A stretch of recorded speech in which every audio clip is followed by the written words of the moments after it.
Hey there, welcome back to more Let's Play The Legend of Spyro! In the last episode, we were doing a mysticky thing, and in this episode, as per usual, you now have the fury of Ishlander's final stand. I don't know what that means, but I can't input anything into anything anymore. So, I think I'll just save the rest of it because I hate lightning ability so far. So, anyways, in the last episode we were here, and in this episode we're gonna be continuing here. This guy has lost his touch with reality. I suddenly killed him. I don't know how. Anyways, I can now backtrack if I ever felt like it, but there's literally no point in backtracking in this game, because everything is just super linear and there's no real secrets or anything, so there's no point in backtracking. I don't know why they would give you that option. I mean, I guess it makes a little bit more sense to give you the option than to take it away, but at the same time, there's no point to it, so yeah. I was actually just thinking in between episodes about how, like, this game really doesn't ever really give you a break or anything. There's no point in time where it's like, okay, there's really, you need to just kind of walk to your next objective or something, but you can explore around a little bit. Like, there's none of that. It's just like, the only time that could ever necessarily happen, which is in the temple area, it basically forces you to immediately start the tutorial, and then it just kicks you into the next level immediately afterwards. So it's kind of interesting, not necessarily a good interesting, in how it just kind of, it's a constant pace of things in this game. A constant stream of this, of either cutscene or beating stuff up. Like, there's not even a world map or anything to, like, take your pace. It's, something is always going on in this game, and I don't necessarily know if that's a great thing. Especially, mostly, for me, it's giving me a hard time figuring out when to end episodes, because there's never really, like, there's never really been any, like, good moments for that so far.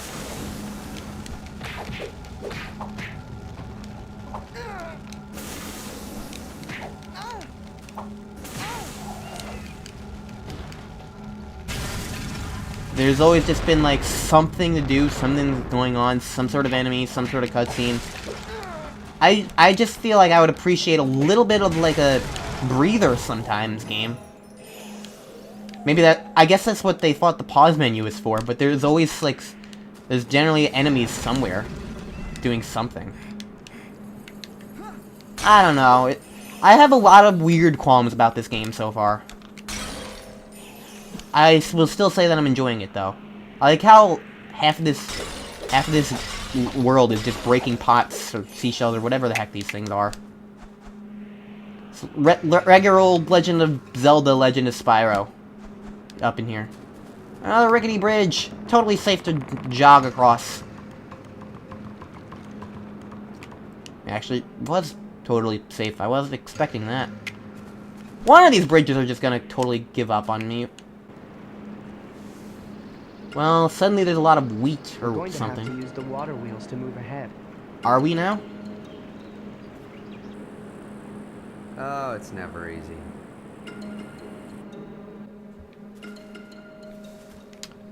Well, let's take care of this guy first.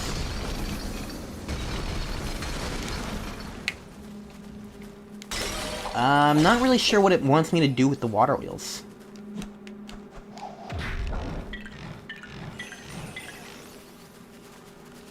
Oh, hi. This game never wants to let up with the enemies. It's always about the enemies. And they're not even interesting enemies, either.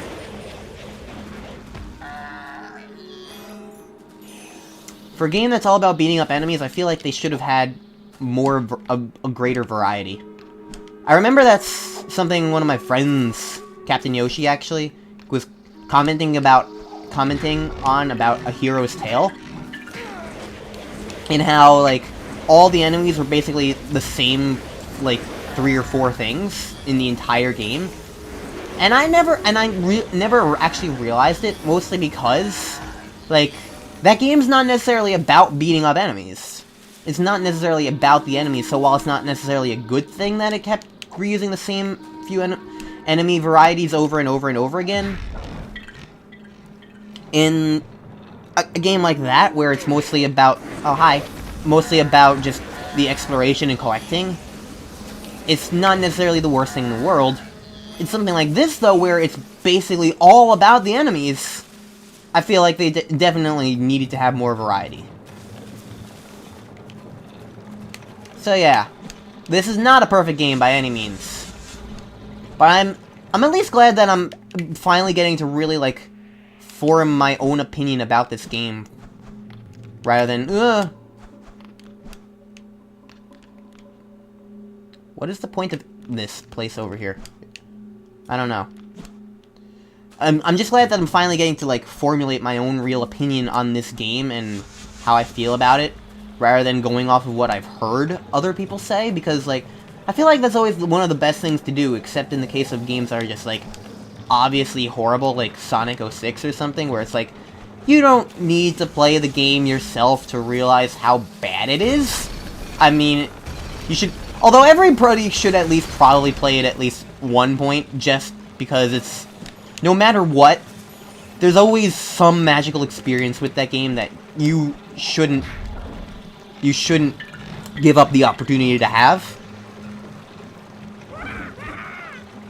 But at the same time, it's like, you don't need to play the game to, like, realize how bad it is. Like, there are some games that you can just, like, acknowledge, like, okay, so many, like, it's almost 100% unanimous in that this game is fantastic, or this game is absolutely horrible. But even then, that can still give you, like, a general idea, but you should still always try and play... You should still always at least give games a shot, mostly because it's like... You never want to go off of other people's opinions solely, because they're other people's opinions. They're not yours. It's like, everyone has different opinions, everyone likes different things, some people can be okay with some things, and other people can get hung up on them entirely. Opinions are all just basically a crapshoot.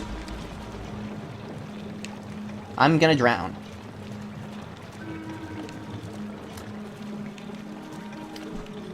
But yeah, it's like, that's kind of one thing about reviews that is kind of iffy. It's like, you can trust one guy's opinion, and sure, that's fine, but it's like, at the same time, it's still not your opinion.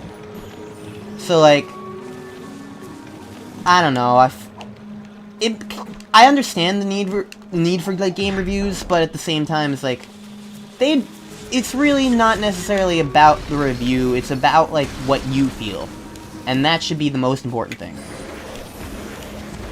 Reviews can give, like, a general idea of what the general consensus is, but it's like, you're not gonna always agree with the general consensus. I mean, like, I think, like, all of my favorite games of all time, the three games I love the most out of every video game I've ever played, the three games that I love the most are games I don't even think hit, like, maybe at best they're like 80% or something on, like, game review sites or something. I don't know, like, Bomberman 64, Kirby the Amazing Mirror, and Pokemon Mystery Dungeon Explorers. The three of them. Like, those games are some of my all-time favorite games. And I don't think they have very great review scores, at the very least. At the very least, they're not talked about much. So it's interesting how it's like, reviews don't really matter in the long run to how good a game is for a certain person. I guess I missed a switch somewhere. Oh, over here. Okay. I'm glad I'm finding things to at least talk about, because this game's not really providing enough to talk about anymore. So I think this game so far is gonna be a bit of an experiment in how well I can keep up commentary when the game doesn't give me opportunities to. Because that's admittedly something that I've done a lot with commentary, is I focus on what, as opposed to other people, like, say, for instance, the Game Grumps, like, their commentary is almost never about the game. Whereas my commentary almost always is about the game. My style has just been always so focused on what's going on in the game that when the game doesn't provide enough sometimes, like, say for instance Croc, after Croc started to get a little bit repetitive, I was like, I don't have anything else to say about this game anymore, and then I had Crab, and that turned into the lovely, wonderful mess that it was, and that was great. But it's like, when I don't have anything to say, sometimes I just degenerate into singing along to music if I know the music, like that happened in Sonic Adventure 2, but for this game, like, there's not music to listen to, the gameplay is incredibly repetitive, and when it doesn't give me cutscenes to comment on, it's like, and especially because it's a blind Let's Play, so it's like, I can't even talk about past experiences with the game that I've had. There's nothing really I can talk about, so it's like, I have to figure something else to talk about. So it's interesting to see how well I'm going to be able to do that, and if this Let's Play actually turns out well, then that's a good thing. But I don't know how it ranks so far. I mean, for one thing, this is all being recorded at the very end of June 2015. That's just dating this for whenever this actually gets uploaded. Because I don't know if I've actually mentioned this yet, but I'm heading off to college this year, starting in August 2015, and I don't know how often I'm gonna be able to. At the start of college, I don't know how often I'm gonna be able to record Let's Plays and stuff. So it's like, I'm recording a crap ton of Let's Plays in full this summer, so that when I have when I'm up at college in the beginning of college, I have, well, okay, what? This time there wasn't even, there was nothing. He just suddenly got ice abilities. And also that looks really bad. Well. Ooh, this is very long range.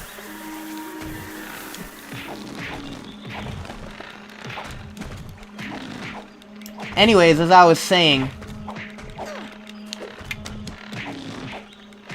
I'm basically recording a crap ton of Let's Plays this summer so that when the time comes, I have this gigantic buffer to edit, because I don't know how often at the very beginning of college I'm gonna have to actually record, especially considering I'm gonna have a roommate. So it's like, yeah, I don't know how often, if at all, I'm gonna get to record. So that's why I'm getting this gigantic buffer this summer. So I'm gonna be playing a ton of games right now. Like, I'm recording this when Donkey Kong Country Tropical Freeze is going up. That's already been edited. And then after that it's gonna be Croc, which is already edited. And then after that's gonna be Sonic Adventure 2, which I've already started editing. So it's like, I'm working full overtime on recording and editing and uploading all at once, and it's like, I'm honestly impressed that I've just been able to manage to keep this all up so far. Where did that guy go? The guy that I saved with the ice ability? Where did he go? I have no clue. Either way, I think I like the ice breath a little bit more than the lightning breath right now, because that's a phone! You're interrupting my flow. Oh, it already stopped going. That's good. Anyways, I'm gonna level up. If I can get to it, I'm gonna level up the ice stream, because I feel like it's gonna be a little bit more useful than lightning right now. Ice Stream of the Midnight Frost. I love these names. They are such good names. That's definitely the highlight of this game, is just its interesting names. Bisthaline's Hypothermic Ice Stream. Direct from the Ice Age. Unleash rivers of ice over everything that stands in your way. Can they get any more, like, over the top with these descriptions? This is fantastic. Can I freeze the waterfall? Not really. Holy crap! Look how much range this thing has now already! Oh, I love it. Anyways, where the hell do I go right now? Am I missing something?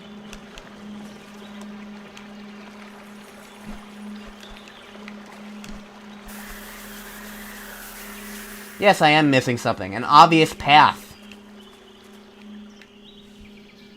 That's embarrassing. Alright, what to talk about next? I don't know.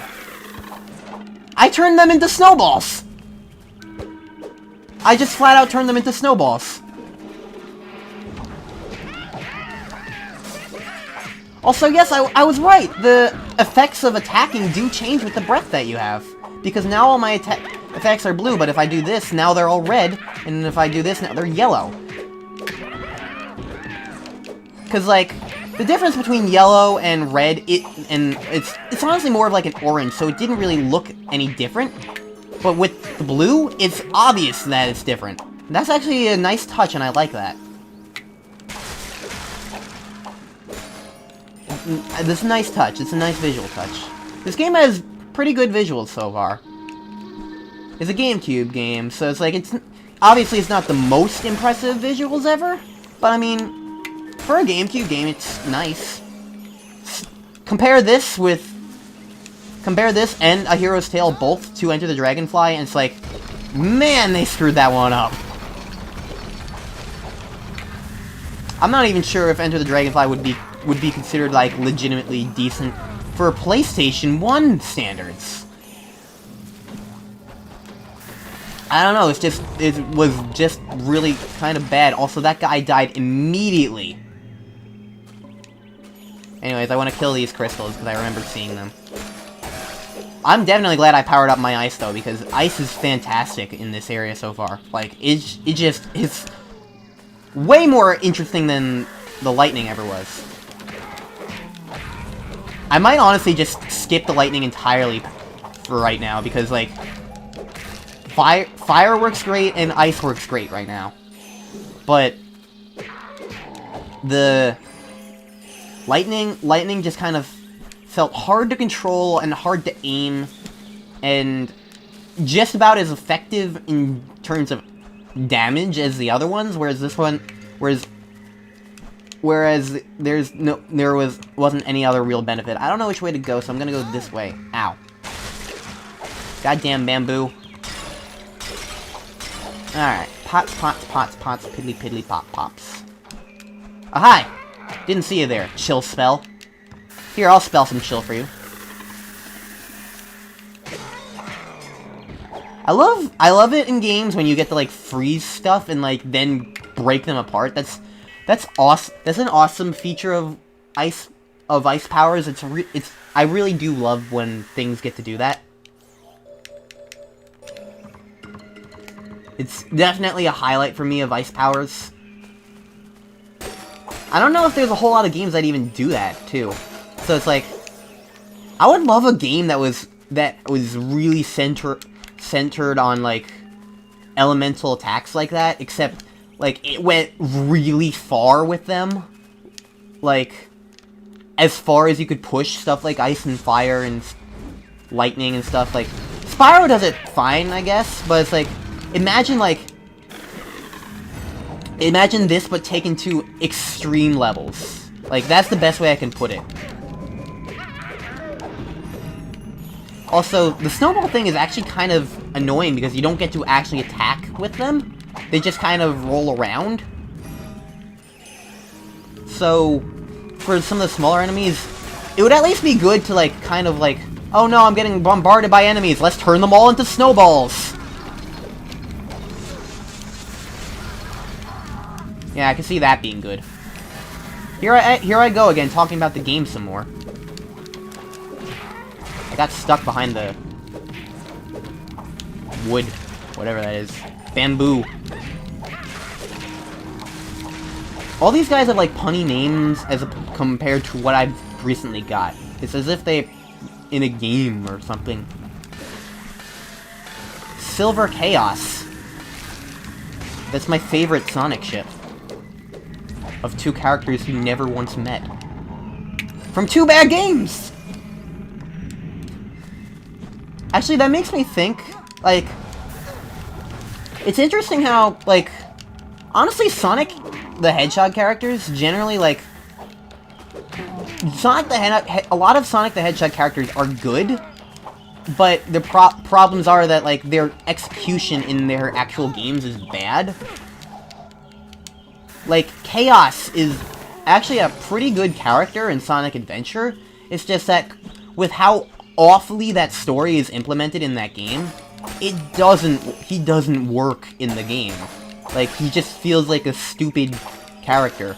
But he's actually a good character if the story actually had worked well. Like, I mean, he's a cool design. He's a water creature that transforms with power of Chaos Emeralds, and it's like, he's really cool. But it's like, they didn't really utilize it as best as they probably could have. And that kind of stinks. And that goes even more so for a character like Silver the Hedgehog. While his design is horrible, I'll say that much. Like, seriously, his head looks like a pot leaf. That's not a good design. He's really stupid, design-wise. But, like, the concept of the character, the personality of the character, like, they're good, but their execution... The execution of Sonic 06 in general is horrible, but, like... Seriously, I do legitimately think that Silver the Hedgehog is a good character. I just died. Great. I think Silver the Hedgehog is actually one of the best parts of Sonic 06. It's just that he is implemented so horribly in the game, and the story itself is just so laughably bad, that any good that was actually within Silver the Hedgehog is just totally gone. But in the game, he's got a great motivation. He works well. He's a cool concept of a character. I mean, he's got cool telekinetic powers. Like, if they had functioned properly, and maybe if the boss fight wasn't absolutely crap. Alright, I'm having problems with all this. I'm just gonna do this.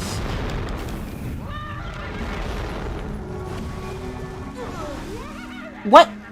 Oh, he has shockwaves! That's why I'm dying so frequently to this stupid guy. Alright. Well, either way, Silver's got good motivation, it's just the game's awful. That's basically the end of that story. Anyways, next time on Let's Play Legend of Spyro, we're gonna kill that guy for real. Because he's getting on my nerves. Actually, you know what? I might as well do this now, just to kind of give this episode a good wrap-up. Let's do this! Bam! Holy freaking crap! That did, like, no damage. But that still looked pretty freaking amazing. Anyways, yeah. Next time on Let's Play Legend of Spyro, we're gonna keep going forward. See you guys then.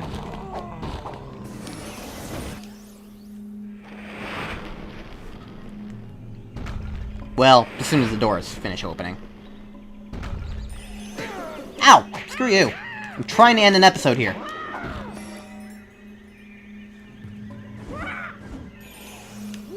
Like I said, I never get any breaks.